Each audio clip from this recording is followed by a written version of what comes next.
And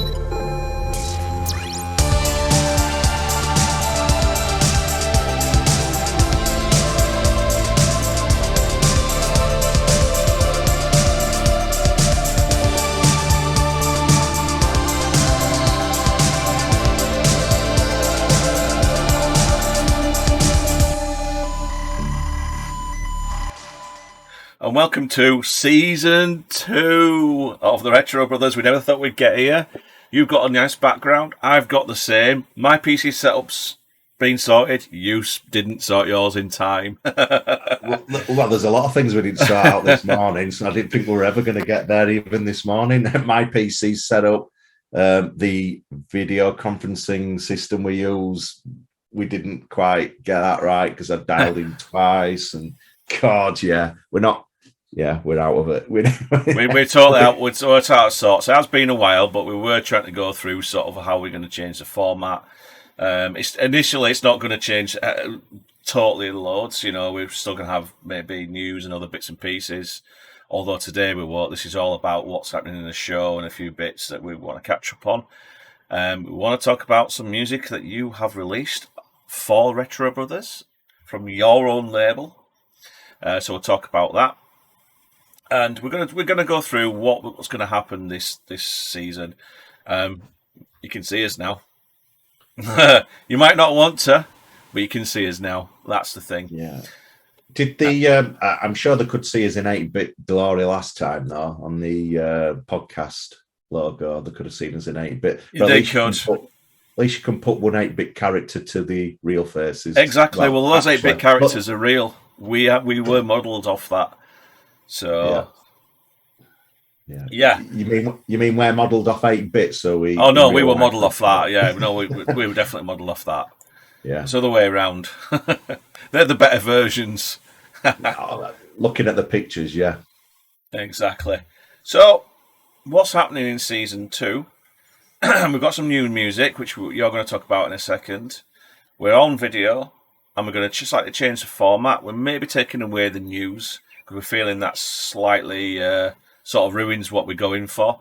We are brothers who talk about tech all the time. We like to just shoot the breeze, as it were. So we're going to keep on topic of what we're going to talk about, but we're probably going to move away from what's happened this week, unless it's something we actually want to go into some depth about. Or another YouTube video we've seen and thought, wow, yeah, let's... yeah, exactly. We've got no plans for any hardware reviews. We're not going to be one of those people who get sent hardware. Well, partly because we don't have enough viewers, but also we're not going to be one of those people who do that. So if we buy something ourselves, it will be from our own money, and we may review it or we may talk about the hardware, but we're not going to do hardware reviews. There's plenty of good ones out there anyway, so we're not going to try to do that. So this is the format. You can see us in true colour, not 8-bit, although we could apply a filter on this and push it 8-bit all the way through, but that might ruin it. So let's just talk about something quite special. You spent your time over, I'd say, the last months going through and finalising some music. We've had some intro music from last season, which you did. Beautiful. But now you've apparently got a single and an EP out for the Retro Brothers under your label. Yeah.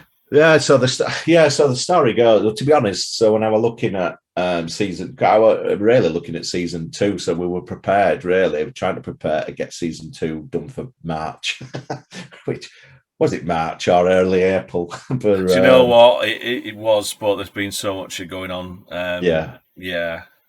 And so I thought, right, okay, what can I do for Season 2? And I know the first season, the full music is a minute long, even though it's not a minute long at the start of the show because we had to cut it, obviously. But I thought, what can I do? How can I spruce it up? I ended up extending it, and I thought, hang on, this sounds great as a full song. So I turned it into a full song. I think I let you listen to it when it were 80% complete, and I went, what do you think? You went, this is really good, this. And then the idea was, well, why don't we do an EP, a Retro Brothers flavoured EP? So we're sort of basing it on different, so there's different time periods for retro, I say. So when you listen or watch some of these early 80s documentaries, and they've got Jean-Michel Jarre, Tangerine Dream, then you've got all this, what was in those days. Yeah. It was the future. And even synthesizers were the future. And even when I think about it now, actually, they sound more futuristic back then than they do now. When because obviously people have put them into different genres and that, and they don't sound as futuristic. So they always, it were point in time. So the Retro Brothers main theme ended up being. So I thought, right, what period of time? And obviously, we all know synthwave, or a lot of people know synthwave. So it's and synthwave is based on probably mid-80s.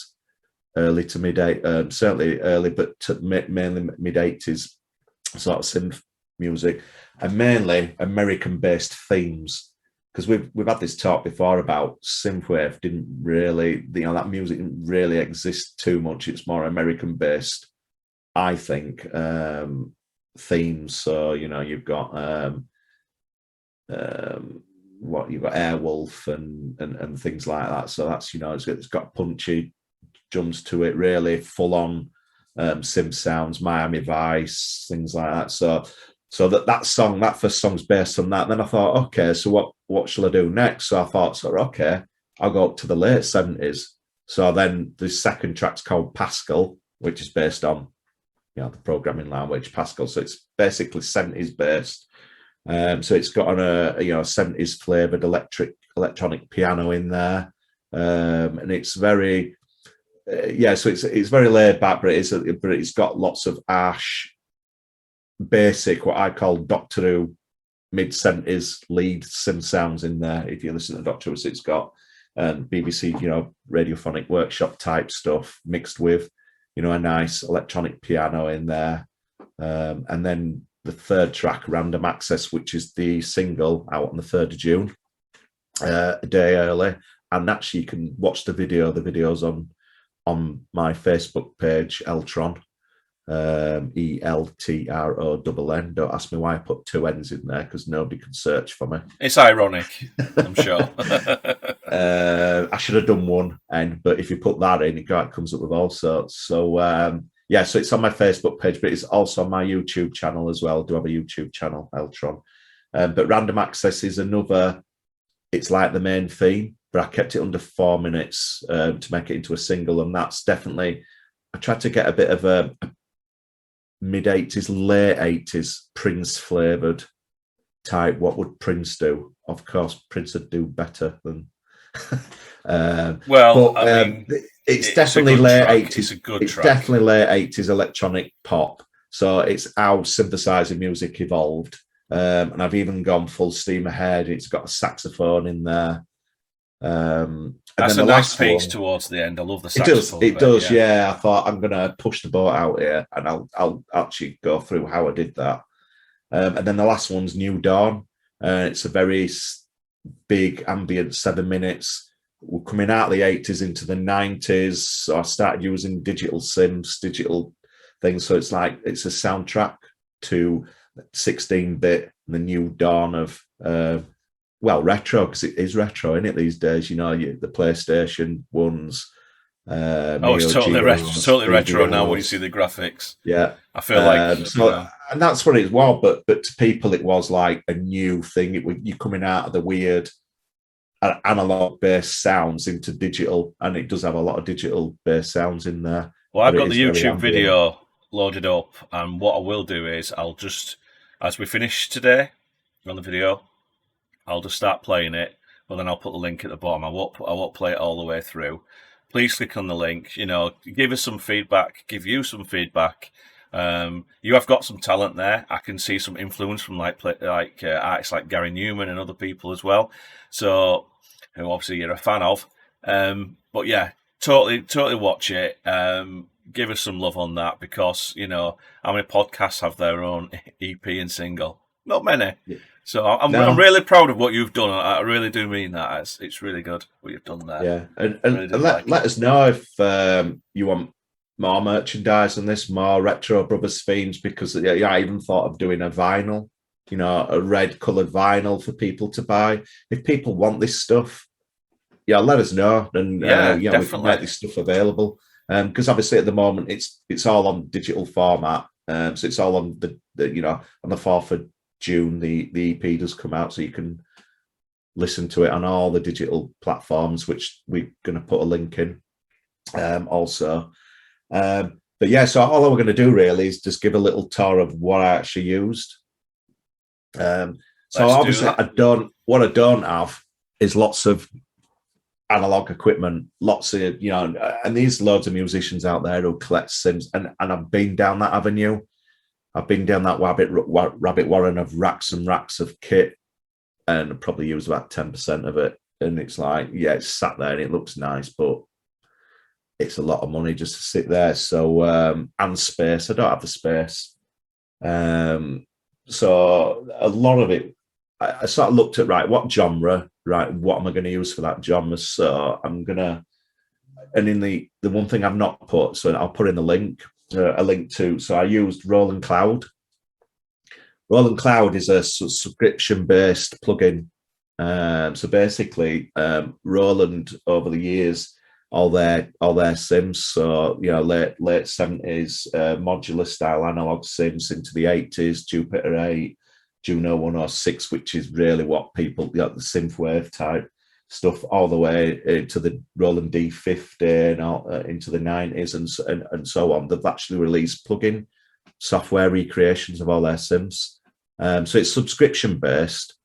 So you could sign up for a couple of months, do a project, and come out of it. You're getting access to the sounds of the original synths, via an account subscription. Once you've done your project, and you want to move on to a different genre of music, you can just cancel or do whatever you want to. That's a great idea. That I mean, a lot of people carry on and because there's that thing, hang on, I've got loads of these in projects, so I'm going to have to carry on. But I try and do a project, come out of it and go back in, although I did for a Facebook site last year called Patchland.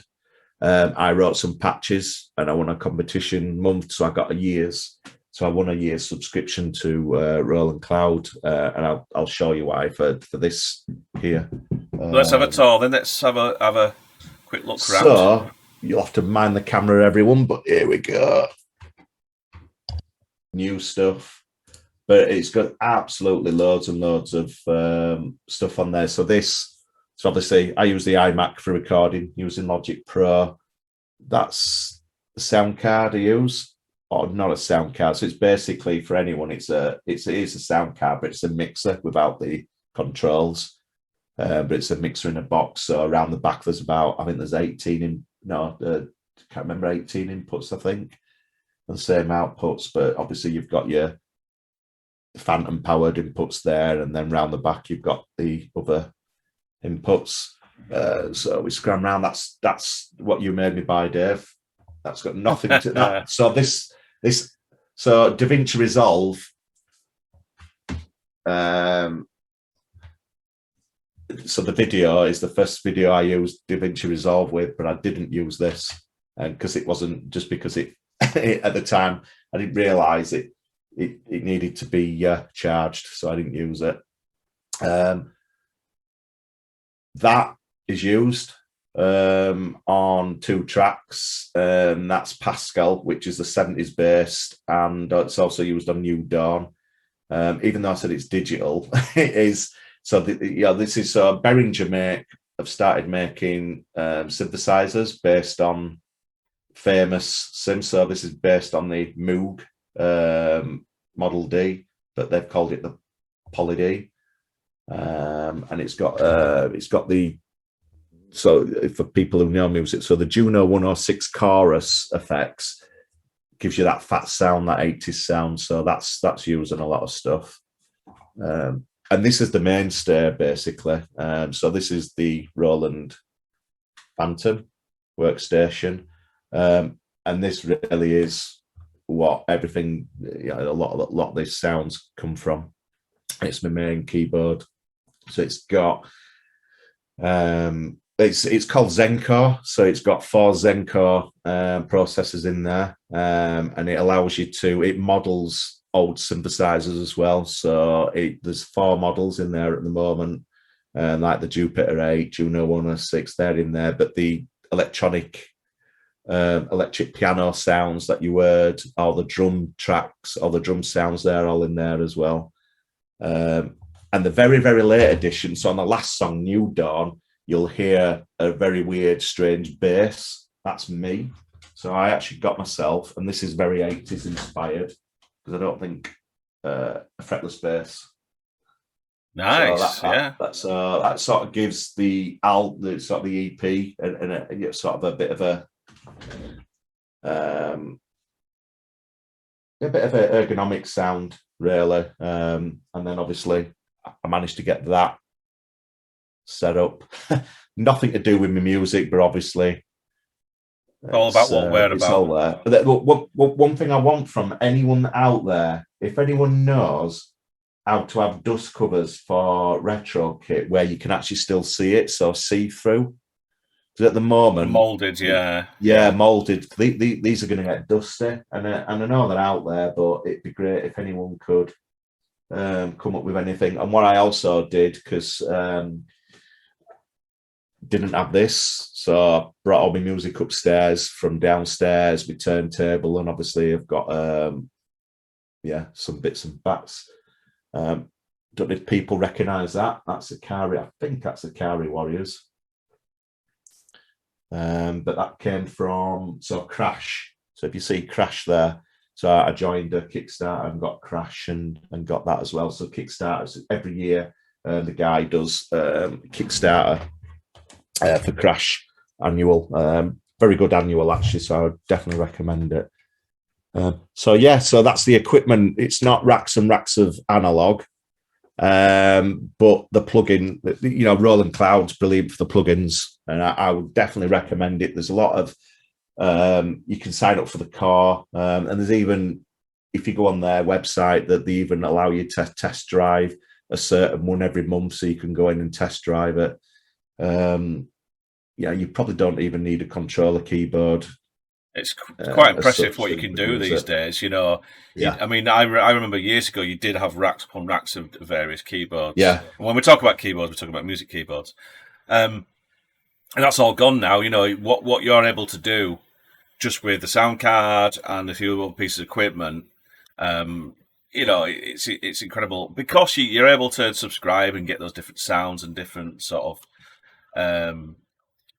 whereas before you'd have to have bought the samples on a cartridge, I believe, and plug it in, or you'd have to buy the software and upload the sounds. It just gives you. This is my amateur view of it all. Sort of a bit more control about what you put in, and it's come a long ways. Music, having to have every single type of keyboard going for that particular sound that you were looking for. Yeah. It's all changed.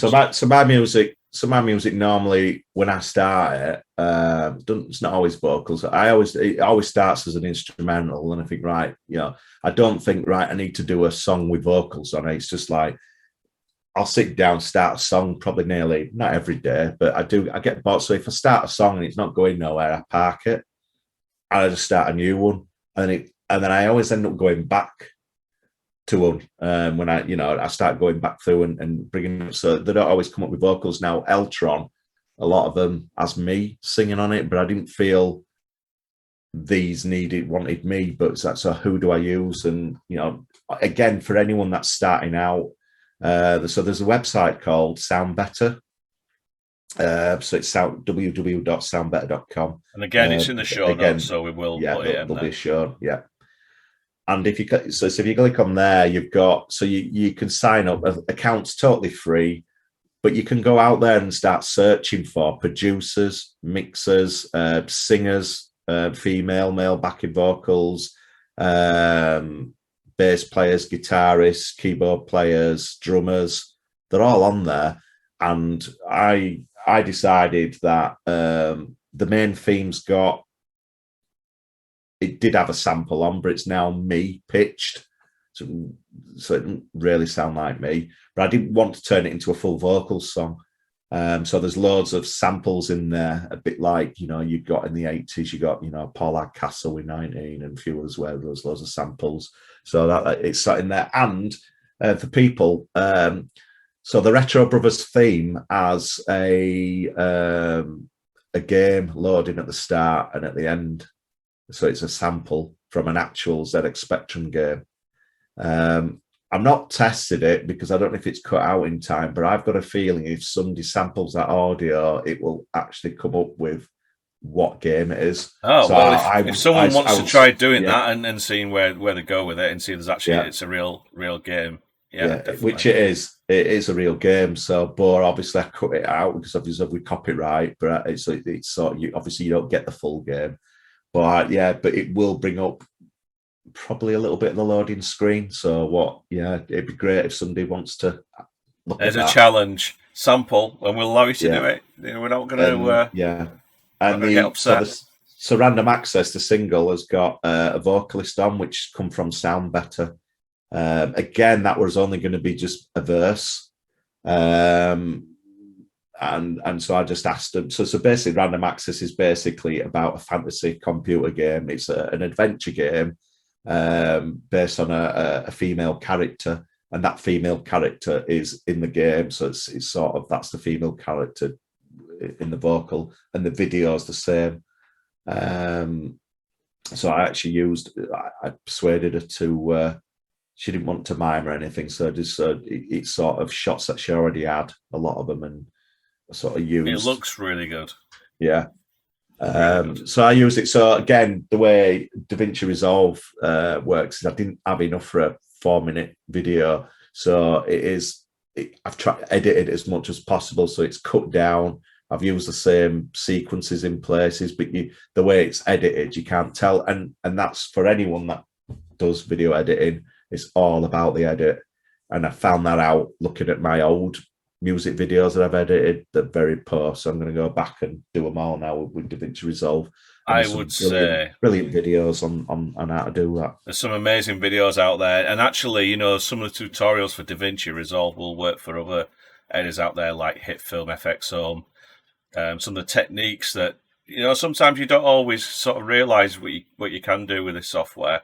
I mean, DaVinci Resolve, we both got that. We both actually ordered the same license. We got the free speed editor keyboard, which you showed there. I mean, I can hopefully hold it up without dropping it on the floor, because I really don't want to drop this.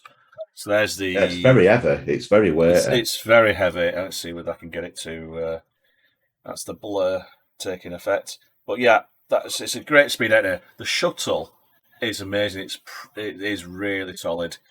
This was free with the license. Yeah. With DaVinci Resolve, the Pro version. The other way around, because when I got mine, it said, mine said with a free full copy of DaVinci. So it's however you want to look at it. Now it said that's a limited promo, so it might not be on forever. So and there's a still way on, and you want to do some video editing, around about £280. Give or take, depending on what, you know, who's selling what at the time. It can vary, but you know what? If you've already got DaVinci Resolve but you want the speed editor, get the keyboard, get the free license, sell that license, because you can still make your money back on that. It's a great... I haven't even begun to scratch the surface, and I'll be using it later again. I need to get back into workflow for our videos today. But yeah, I'll put a link up if we've still got a promo on there, and take advantage of it. It's a nice piece of software. You can download the full version. It is cut back, so you don't get some of the effects and things in there, but you've got the full editor in there for free. Use it, have a play with it, but it's well worth having. Yeah, it's definitely, excellent. And it is, and it didn't. Do you know what? It probably for a 4-minute music video, which, you know, I hope people will have a look at. It's the first attempt in DaVinci Resolve that I did. Obviously, I've got an idea of how video editors works. I use Logic, Final Cut Pro, so I do have a version of that. But the editing to go from that to this, but 3 days, probably 3 days, I had that video sort of done. It probably another day for tweaking, but the colorization, in which is where DaVinci Resolve came from. It's well known for it is handling colours. Really, and that video is. So my other videos, if people watch them, you can see the color changing because there's different things, and you can't quite get it. But on DaVinci Resolve, it's just all the way through that video. It just works. It's brilliant. You saw it when you look back then at your other videos. You don't realize that makes a hell of a lot of difference. It does. Colorization, yeah. Getting the right software. There's some great open source ones out there. I think OpenShot and a few others, and they do work. If you just want to do quick editing, but if you want something a little bit more professional, I mean, I don't know how this is going to look when it goes into YouTube, but that will improve. But if you want something a little bit more professional, you just want a little bit more control over what you're doing, DaVinci Resolve is free. HitFilm, FX Home, that's free as well. They're both decent pieces of kit. You can pay more for what you get access to, or you can just go with them. But we are now DaVinci Resolve editors. We love that software, so we will put a link on there. I'm looking forward for people to see this video. I've shown people already, and all the feedback what I'm getting is that's really good. It looks good. It looks retro. This is what we're about. So just click on it, like it, and subscribe to Eltron's channel. Give him some love. And for people that people want do music and they look at where the hell do I do a music video from? Where do I do these sites out there that will sort of do them for you? Yeah, they're not brilliant, but the best thing to do is to take what they do, use that video, and edit it out and put your own things in. So there's some footage. There's a lot of computer graphics and stuff that I've not done, but I've put together. Because you can get graphical. Somebody will do a graphical video for you. So it's like, okay, I need a minute. Doesn't cost a lot to get a minute, and then it's just a matter of taking out the audio and just chopping it up and putting it into a 4-minute one. So get various things from different places. You can soon make a video. You don't need to spend thousands of pounds on location and get somebody to mime, because I do have a song where I have somebody miming. She's an actress actually in America. So I went to Fiverr.com. The guy does music videos, but I said, do you know what? All I need is the footage and somebody to mime to my songs, so it didn't cost me as much. Very, very. In fact, I'll try and find that for another video. Actually, it's really, really good. Actually, very open. So he sent me all the raw footage, and I edit it myself, which I don't. Now looking back on it, I'm not giving it very much good justice, especially when the actress involved. I didn't realise she's in some serials and she's done a few things. So I'm like, TV series, right? Yeah. So I do need to do it again because I need to. She's obviously the main person in it, so I need to. I need to give it a bit more justice. So I'm going to do it again. That's my next project, actually, with DaVinci Resolve. Well, if you check out some of the early edits I did, just the audio only ones. We stopped it on YouTube just purely because we were having some issues with making it look better.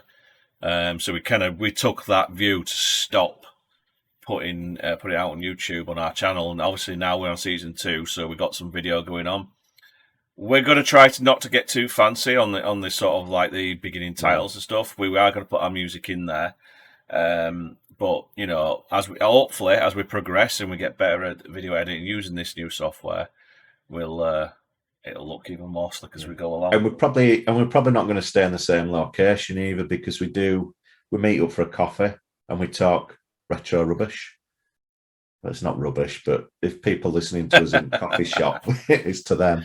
It's all techno babble. That's what they say. It's all techno babble, and we've even sat in a car. We've even come out and sat in a car, and we've sat in a car for an hour still chatting about. So we might even do some pop-up shows and film them, and put them on. An half an hour, just an half an hour pop-up show. So we're probably going to do more regular stuff, hopefully.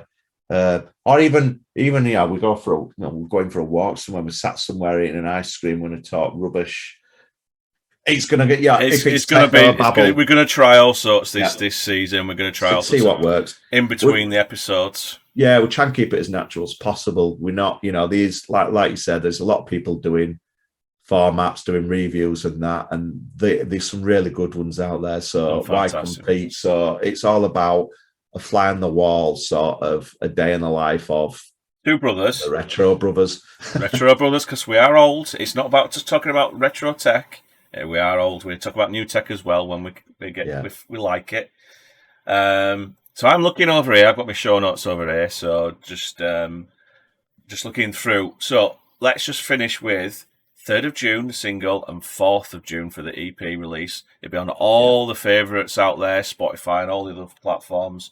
Please listen to it. It's, we want to get some feedback. If you want to hear more, if you want to see some merch come out, perfect. But we're not, as Andy said, we're not all about making sort of, professional, making lots and lots of money out of it. We're here to chat about tech, and hopefully some people will actually move along and listen to the conversation. If people want it, they can have it. I would. I'm thinking of, might do 2 one-off vinyls, one for you, one for me, and it'll go on my wall for the REP. And just because I want it, but if other people want it, let us know. Like I say, it's not about making money, but if people want this stuff, and again, vinyl, it's making a resurgence, obviously, but to me, it's still all about this culture, and these certain people buying vinyl. So if anyone wants merch, if they want anything, just let us know. Fantastic. So we're doing video.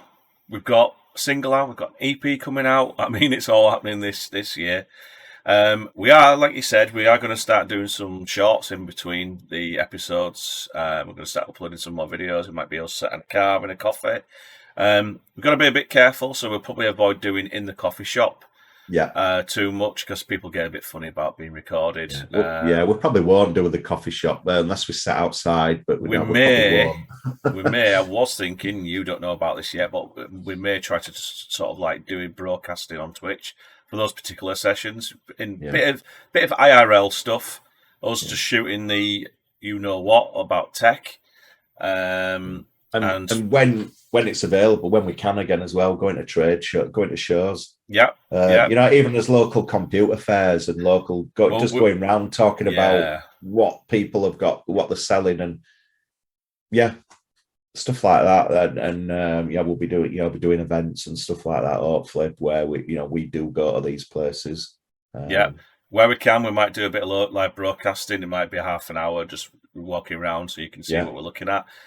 We are planning probably mid-season to start broadcasting on Twitch. So if you want to see how much of a faff we create at the beginning before we even start doing the recording, how many times do we actually start welcome to and then make a mess of it and start again? If you want to watch all that, we will be on Twitch. I haven't got a URL yet, so when we set up an account, we'll put it in there. So we are going to go live. Who wants to watch us live and have a 2-3 takes, or maybe we'll do it in one take?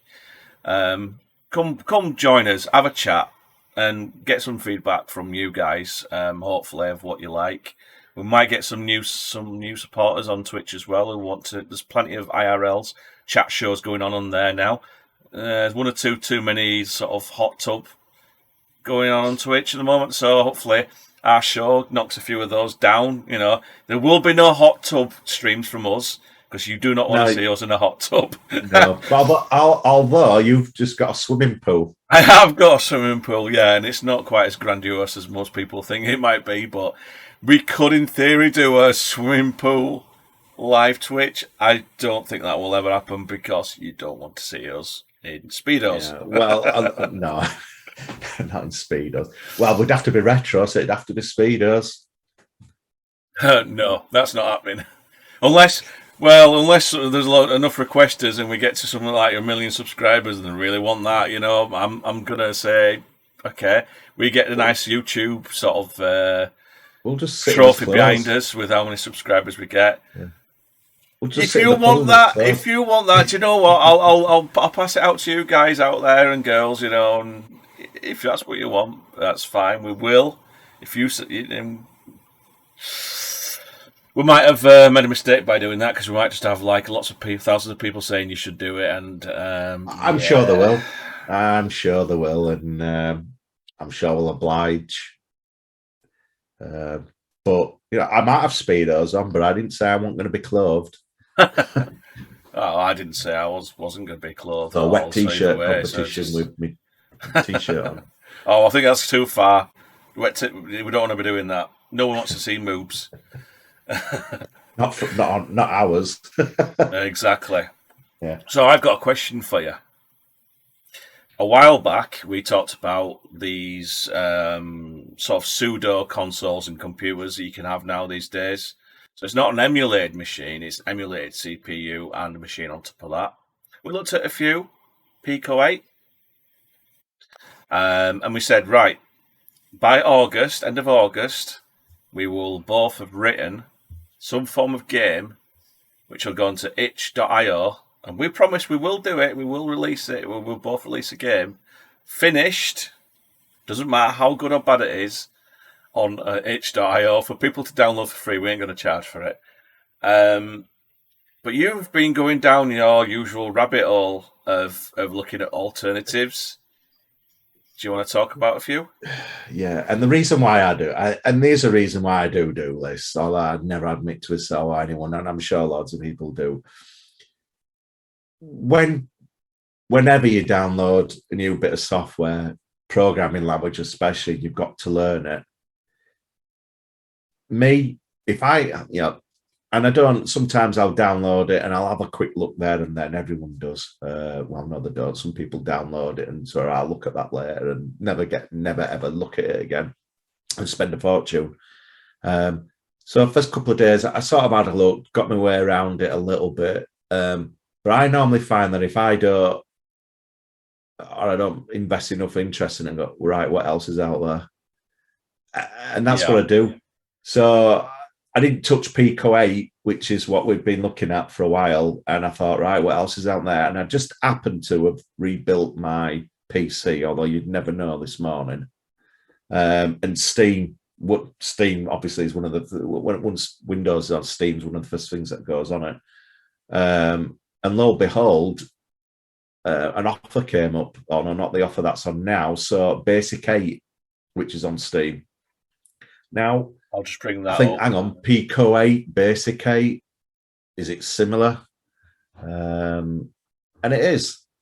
It is fairly similar, but Basic 8, I think, is easier to, is more of a, it's not, I don't think, well, I've not really looked at it. I don't think it's modelled on it, so it's not going, right, this is the hardware. So this is the constraints. You've got 128K, whatever it is. You've got this CPU. So with Pico 8, that's it. And I like that. I did like, somebody's designed their own virtual console, but then there's the software to do it. And this is slightly different. This is just the programming language. It is called Basic 8. But obviously, when you look at it, they've done the Amiga bouncing ball. So I think, I'm not sure it's just 8-bit. But having said that, there's some good stuff on there. So I've been having a look at that, and there's more tools available for it, more for drawing your sprites. I found the UI to be slightly better, but at the moment, there's 50% off, and it's only $5.99 or $5.69 actually on Steam. So I'm thinking of, am I going to have anything by August? I don't know. But mine might not be on Pico. Mine could be on Basic 8. But it does say it's a fantasy computer, so I'm not quite sure. I think it's I don't think it gives specs like Pico does, but it is based on a, right, okay, it's an 8-bit programming language. It's more of a game engine, like a sort of a standalone. Game maker, with retro game maker, I guess. So this is basically, I mean, Pico uses Lua. I hope I'm pronouncing that right, but LUA, And that uses that language as a base for writing your Pico 8 programs. This is completely different, I guess, but based on a basic dialect. Yeah, it is, but it's modern, so it's doing a modern take of. I think it still is based on hardware. I think it still is based on fantasy hardware. Although I can't. It does actually give you the specs actually. So it's got 160 by 128 pixels. It's got 2 music channels, 1 MIDI channel, and 4 sound effect channels, and a speech channel. So it is, again, I think it's slightly better than Pico. It's got a palette of 16 colours with transparency support, sprites, obviously. But it doesn't say it's got this amount of memory or that amount of memory.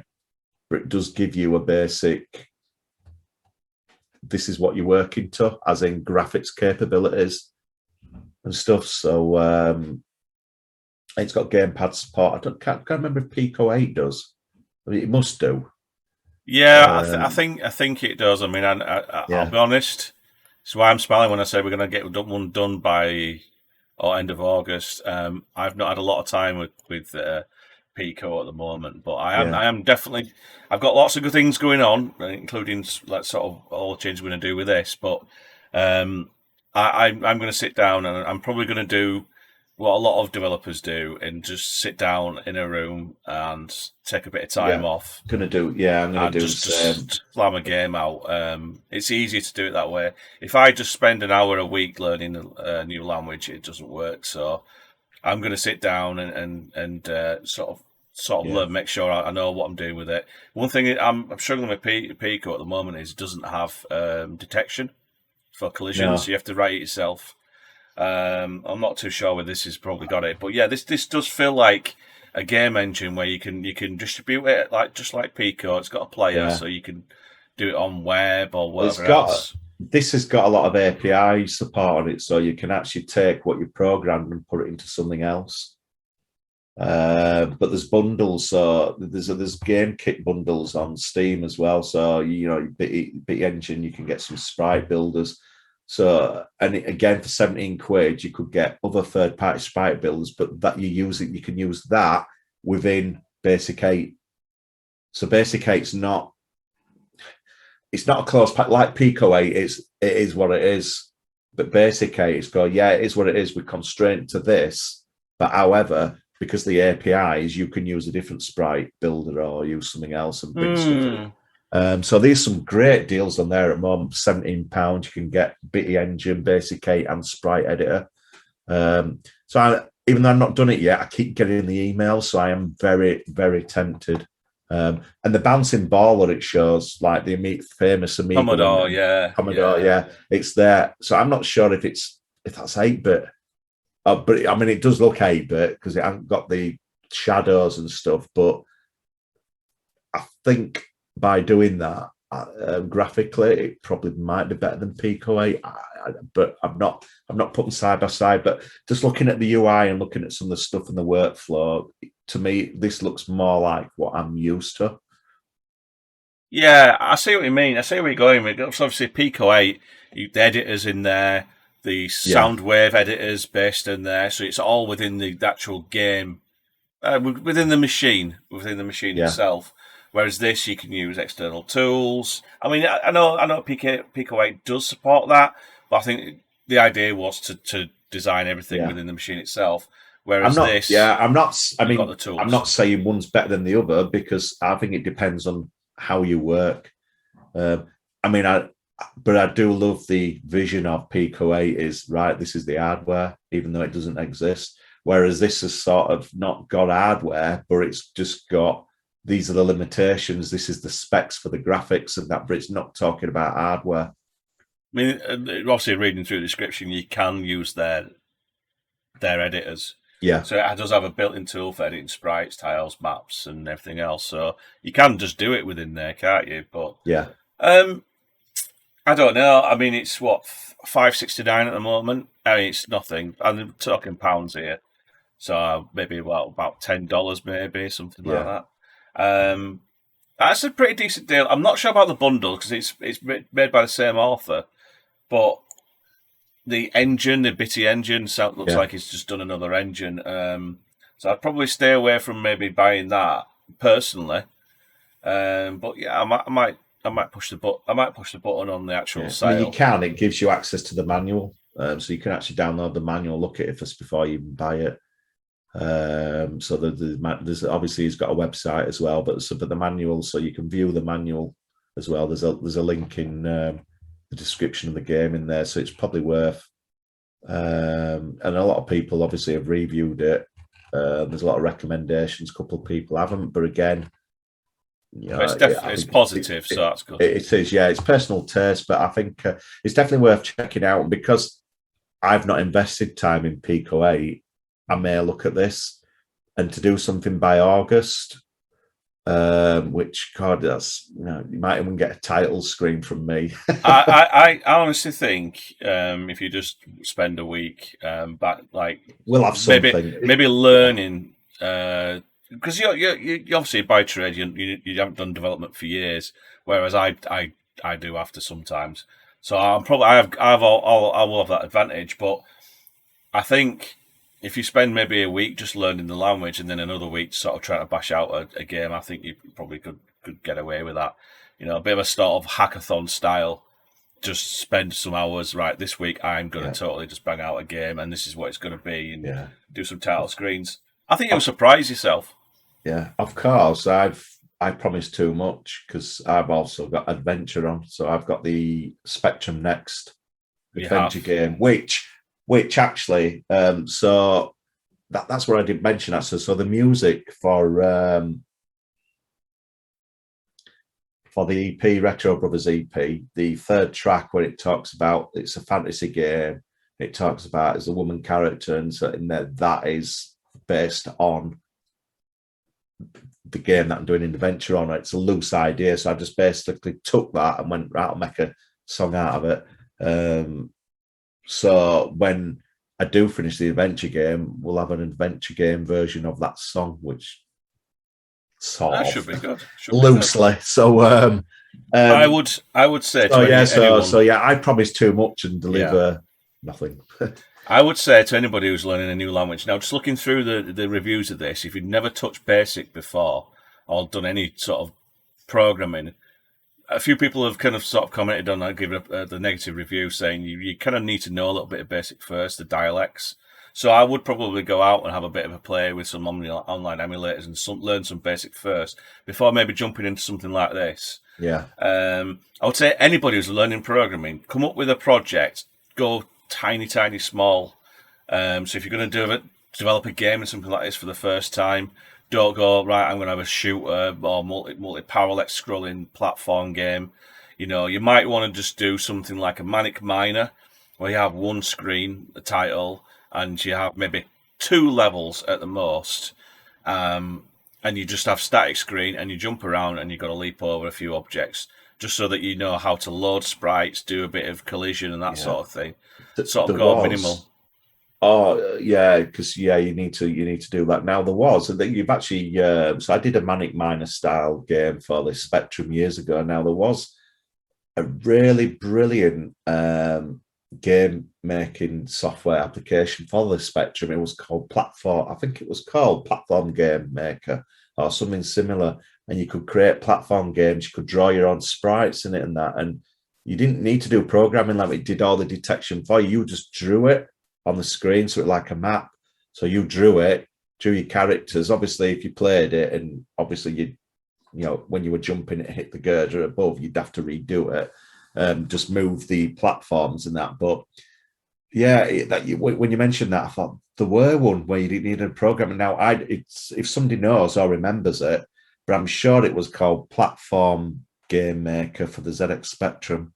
And ever since I've tried looking for something like this, and I know there were Game Factory, weren't they?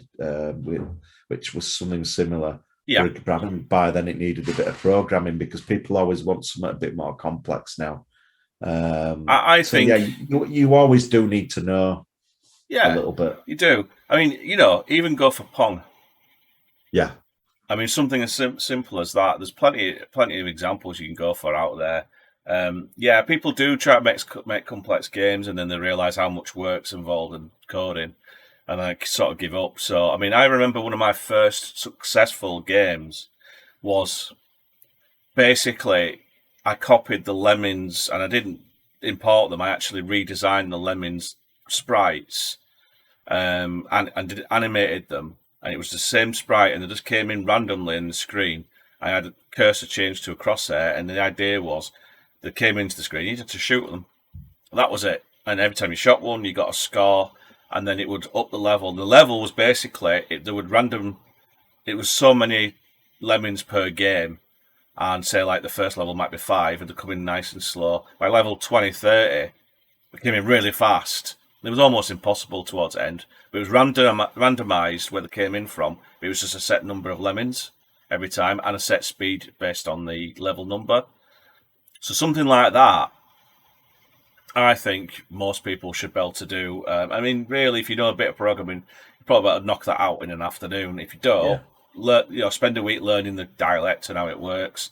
And it's just like, okay, how do I play sound? How do I get detection to work?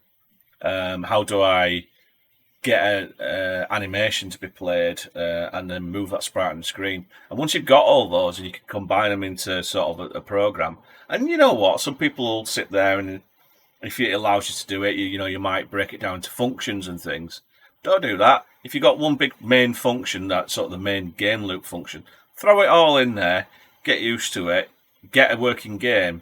And then what you do is after that, you think, well, this code's quite hard to follow now, but if I take this piece where it says play death sound or end game sound or music, you stick that in a function, you call a function in your main loop.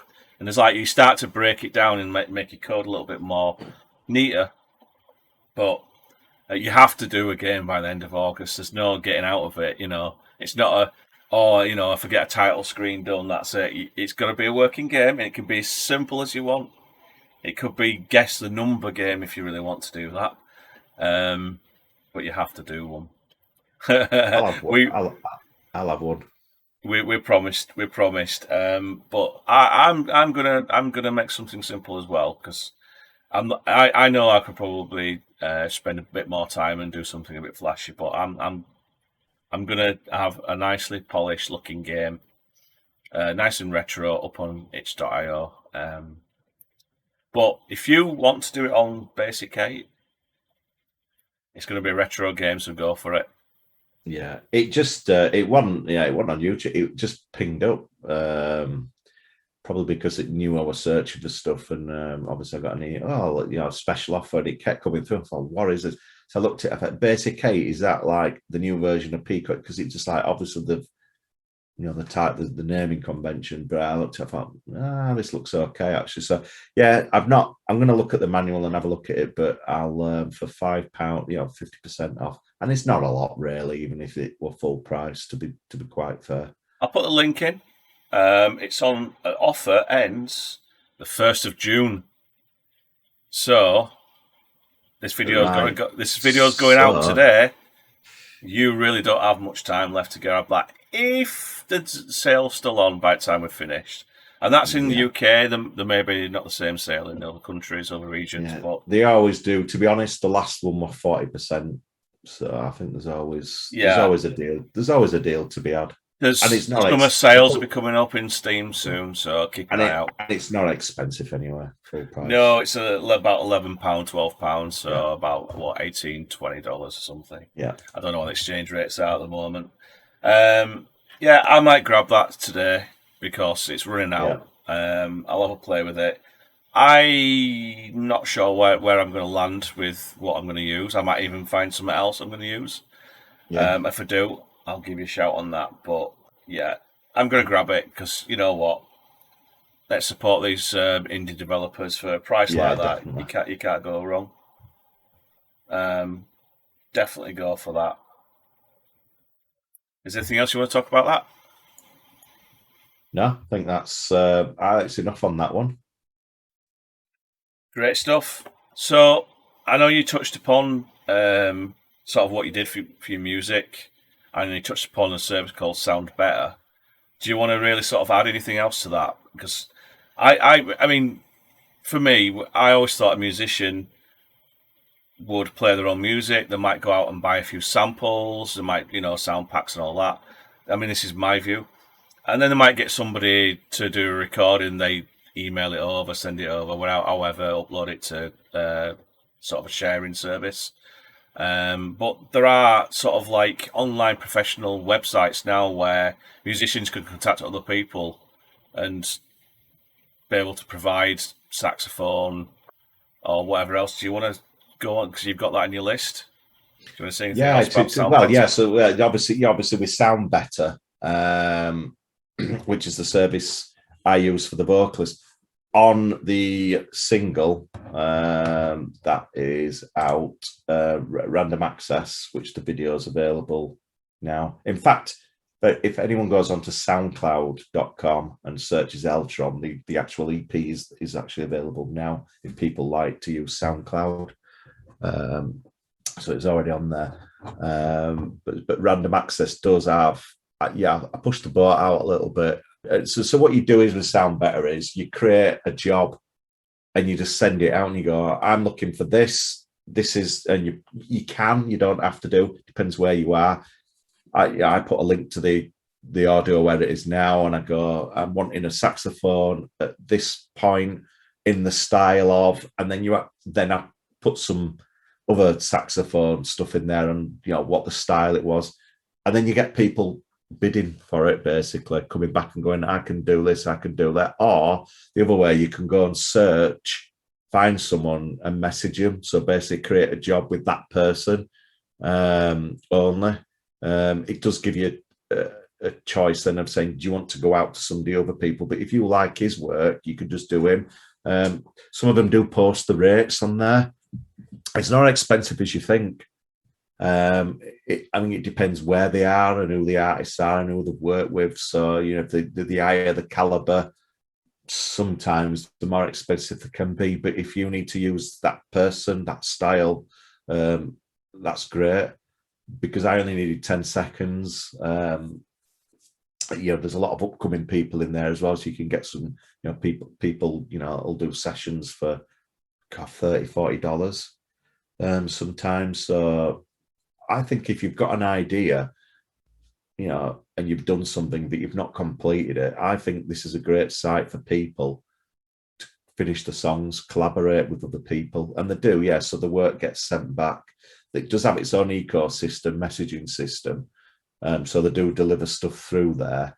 But the final version, obviously, you can get back through wherever, like you say, file sharing. I did have one on the album where a guy mixed, because I mix my own songs now, whereas before I had somebody else finishing them off for me, mastering them. And again, it depends on the song. If it's complicated, I'll still get somebody to do it. But if I can do it myself, like I've done with these four, I will do. Got to admit, Random Access took me absolutely. It was the longest track. It took ages. I think probably because it's more of not a pop song, but it's got vocals. It's a traditional song. It's got saxophone in it, and so I found that hard. That almost did go to, do I have to send this to someone? But I didn't have the money, so I did it myself eventually. But that did take the longest, even though you think, hang on, but it's only 4 minutes. But sometimes, like New Dawn, that was probably only 4 days. But that even still took a long time in the mix because it's ambient. So again, you've got to think of a different way of mixing it. What I like about this, and I never even knew something like this existed, if you want to get that professional quality studio mix, you've got to go into a studio, you've got to use their equipment, you've got to pay for the studio for the day or for how many hours. I'm just looking through this now. I mean, obviously, the internet's changed everything. And I'm looking through all the sound. You were talking about mixing, and I can see that there's sound mixers in there. Yeah. You've got your top mixers. And what it has in there is the credits. I mean, I'm looking through some of these. There's a Matt from Chicago. There's a free plug for Matt. He does is credited for Megadeth, Disturbed, Stained, massive bands. Yeah. So if you're heavy metal, rock, or something like that, you want that sound. You want that sound. That you can hit that guy up, and he'll do the Yep. sound for you. He'll do the mixing Yep. for you. Another chap. I'm not even going to try to pronounce his name because I'm not going to do it. And David Bowie, Phil Collins, Bruno Mars. So if you're looking for that sort of style of mixing, and again, I mean, you tell me, but if you get a certain mixer, you always get a certain style out of the mixing, I guess. And they know that music best, I guess, as well. They do. You do. I've sort of. So when I first did this, there's a song out there which you might remember because it's got Natasha on front. She did the front cover. So one of the songs out there is it's very electronic. It's got sort of an hip hop. It's not hip hop, but hip hop inspired synth bass bits looped all the way through. But I wanted that warmth to it. Now, rather than getting somebody who's an electronic producer, they 9 times out of 10 will do it out of the box, within the box, so there's loads of plugins. I wanted something where somebody were more traditional. So I actually went to a mixer who'd just done a Dolly Parton album, which sounds completely off the wall, but he had all the outboard gear, all the old compressors, all the stuff. So I got him to mix that. And it's very, very weird because it actually came back and I had an organ in there. And because his music, because their style were different, he pushed that to the front. And I'm like, well, that sounds different. So sometimes you could give him an idea. So sometimes it's best off going to someone else because they'll put a different spin on it. So your music will come back different rather than, I want it to sound like Disturbed, right? Then that's what you're going to get. But, sometimes look at this and think, and, some of them won't, some of them can't, but some of them, if you look, they'll tell you what genres of music they'll do. So, like, if you've got somebody who does metal, but if you look at the genre, they'll actually do all sorts, they'll do all sorts. So and they have a different slant on things, so it's good. But what SoundBetter's good at, you could get your phone, just sing an idea in there and go, right, I want somebody. So you could send that to somebody who would then put a piano bit to it. You'd then get the piano bit, send it to someone else and go, right, I need a guitar in it. So they would put the guitar in it, then get the drums in it. Then you'd give it to a producer then and go, right, can you put this together and get a vocalist to sing it? So from a la la la, you've woken up, you've dreamt this little idea. This is singing it into my iPhone or your smartphone or whatever you want to sing it into. Send it off to them, and without you doing much, you've got the idea. You could get a completed song back. Of course, it's probably going to, you need to put a budget, and you really do need to budget it. Well, you can get some good stuff, Gary, for the budget as well. You can, yeah. And what is good about this, to tell you what the price is, you're not going to go there and say, yeah, I'll do it for you. And then all of a sudden you've got £1,000, £2,000 bill coming back. You think, oh my God, it's ripped me off. It's not like that at all. The way SoundBetter works is the price is up front.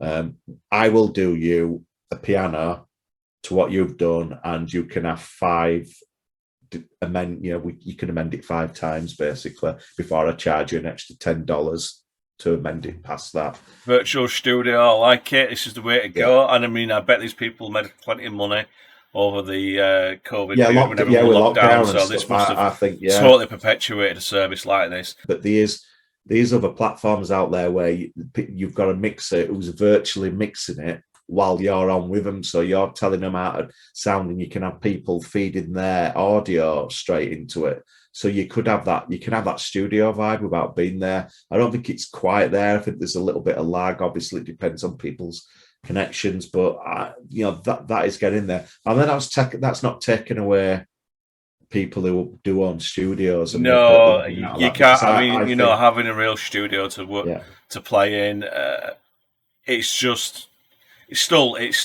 the way to go. But I'm just if you've got a low budget, talking of somebody like me in a room with a couple of things. It's like, I'd never dreamt of releasing a few years ago of commercial sounding stuff without help. But then, when you work with people, you learn how they've mixed you. So that's how our Retro Brothers soundtrack.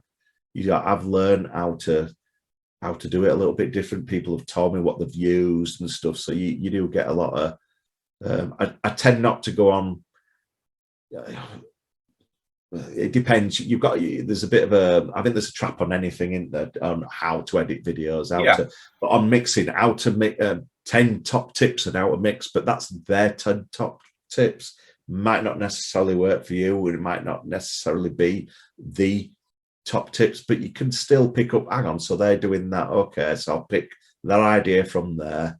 I'll pick it with that idea. So there isn't one, these are the top tips, and that's same for anything video editing or anything on YouTube. So, but it is, it's a place to start on.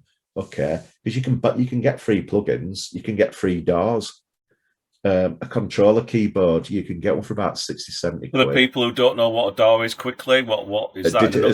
Digital audio workstation. So it's a piece of software, an application where you would record tracks into. So it's almost like having a tape recorder, 4-track. So it's where you record your music into. And plugins is obviously you can get effects.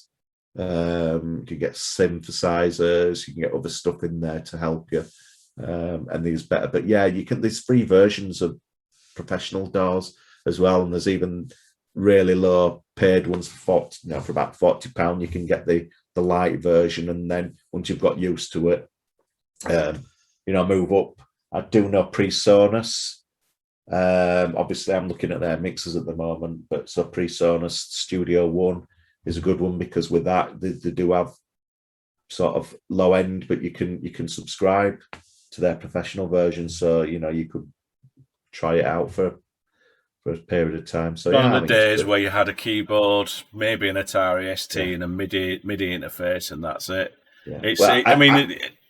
Actually, anyone who's got an Apple product, GarageBand, it's free.